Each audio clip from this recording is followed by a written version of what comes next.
Assalamualaikum warahmatullahi wabarakatuh. Perkenalkan, nama saya Decan Gabelius Supriyadi dari kelas IT 4504. Di sini saya akan mempresentasikan tentang tugas pertemuan 14, yaitu mengenai virtual mesin. Lanjut, yang pertama adalah konsep dari virtual mesin. Virtual mesin ini mengacu pada emulasi sistem komputer di dalam sistem komputer lain. Ini memungkinkan pembuatan dan pengoperasian beberapa komputer virtual, masing-masing menjalankan sistem operasi dan aplikasinya sendiri pada satu mesin fisik. Virtual mesin ini bertindak sebagai lingkungan mandiri dan terisolasi yang memberikan ilusi sistem komputer nyata kepada pengguna atau aplikasinya. Ini mengabstraksi perangkat keras dan sumber daya yang mendasarinya, seperti CPU, memori, penyimpanan, dan antarmuka jaringan, memungkinkan beberapa mesin virtual mesin untuk hidup berdampingan dan berbagi sumber daya fisik yang sama secara efisien. Gambaran sederhananya virtual mesin itu adalah seperti kita membuat suatu komputer di dalam komputer. Komputer itu tuh bisa kita instalkan operasi sistem atau OS dan yang lainnya tanpa mengaruhi komputer yang sebenarnya. Lanjut, untuk tipe dari virtual mesin itu ada dua jenis tipe utama. Yang pertama adalah sistem virtual mesin. Sistem virtual mesin ini meniru seluruh sistem komputer fisik dan menyediakan platform untuk menjalankan sistem operasi lengkap. Mesin virtual system umumnya digunakan untuk konsolidasi server, pengujian dan pengembangan perangkat lunak, dan menjalankan aplikasi lawas. Dan yang tipe kedua adalah proses virtual mesin, yang dirancang untuk menjalankan satu aplikasi atau satu proses dalam lingkungan yang terpisah. Contohnya termasuk Java Virtual Machine atau JVM dan .NET Common Language Runtime atau CLR, yang masing-masing menjalankan aplikasi Java dan .NET. Selanjutnya, kelebihan virtual machine. Yang pertama adalah platform independence. Virtual mesin ini mengabstraksi perangkat keras yang mendasarinya, memungkinkan untuk menjalankan beberapa sistem operasi dan aplikasi pada platform yang berbeda dalam infrastruktur yang sama.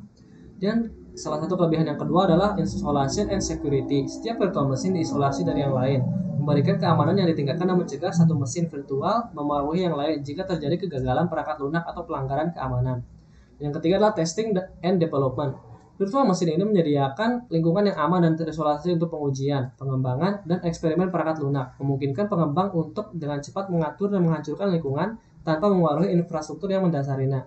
Dan salah satu kelebihan yang keempat dari virtual mesin adalah ease of management, atau virtual mesin ini dapat dengan mudah dibuat, disediakan, dan dikelola, memberikan fleksibilitas dan menyederhanakan tugas seperti penerapan, pencadangan, dan migrasi.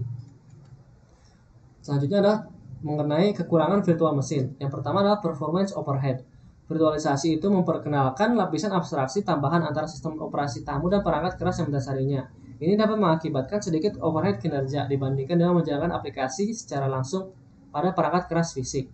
Dan salah satu kekurangan yang kedua adalah resource limitation. Virtual mesin ini berbagi sumber daya fisik dari mesin host, termasuk CPU, memori, penyimpanan, dan bandwidth jaringan. Jika beberapa virtual mesin menjalankan beban kerja intensif sumber daya secara bersamaan, hal ini dapat menyebabkan pertentangan sumber daya dan penurunan kinerja. Dan salah satu kekurangan yang ketiga adalah mengenai kompleksitinya. Mengelola dan mengkonfigurasi virtual mesin itu bisa lebih rumit daripada mengelola mesin fisik. Menyiapkan infrastruktur virtualisasi membutuhkan pengetahuan tentang teknologi virtualisasi, jaringan, manajemen penyimpanan, dan pertimbangan keamanan. Dan salah satu kekurangan terakhir ini adalah mengenai license and cost consideration-nya. Beberapa lisensi perangkat lunak mungkin tidak mengizinkan menjalankan banyak instan pada virtual mesin tanpa biaya lisensi tambahan. Selain itu, virtualisasi seringkali memerlukan investasi awal dalam perangkat keras, perangkat lunak virtualisasi, dan alat manajemennya. Ya, lanjut mengenai virtual machine implementation method atau metode implementasi pada virtual machine. Terdapat tiga jenis. Yang pertama ada full virtualization.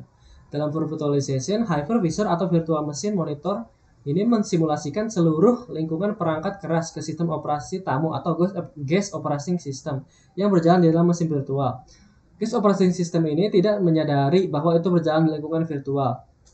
Hypervisornya mencegat dan meniru instruksi istimewa yang dikeluarkan oleh guest operating system, memungkinkannya berjalan tanpa modifikasi pada virtual machine. Full virtualization ini seringkali memerlukan dukungan perangkat keras seperti Intel VTX atau AMD V untuk menyediakan eksekusi instruksi istimewa yang efisien.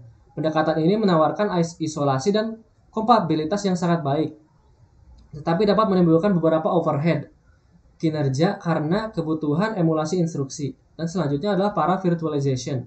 Guest operating systemnya menyadari bahwa itu berjalan di lingkungan tervirtualisasi dan perlu melakukan panggilan eksplisit ke hypervisor. Hypervisor lalu menyediakan antarmuka khusus yang digunakan guest operating system untuk berinteraksi dengan perangkat keras dan sumber daya virtual. Dengan menghindari kebutuhan emulasi instruksi lengkap, para virtualisasi ini dapat mencapai kinerja yang lebih baik dibandingkan dengan virtualisasi penuh.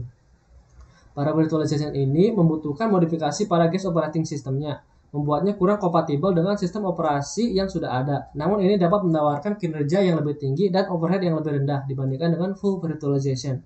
Dan yang terakhir adalah hardware assisted virtualization. Hardware assisted virtualization ini memanfaatkan fitur khusus dari perangkat keras yang mendasarinya untuk memfasilitasi virtualisasi. Metode ini menggabungkan aspek virtualisasi penuh dan virtualisasi parah.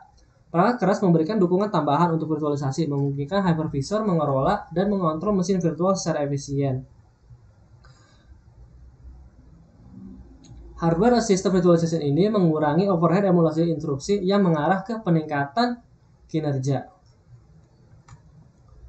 Ya, selanjutnya untuk summary atau kesimpulan, secara keseluruhan virtual machine itu telah merevolusi cara kita dalam menggunakan sumber daya komputasi dengan memungkinkan penerapan aplikasi dan sistem operasi yang efisien dan fleksibel sambil mengoptimalkan penggunaan dan manajemen sumber daya.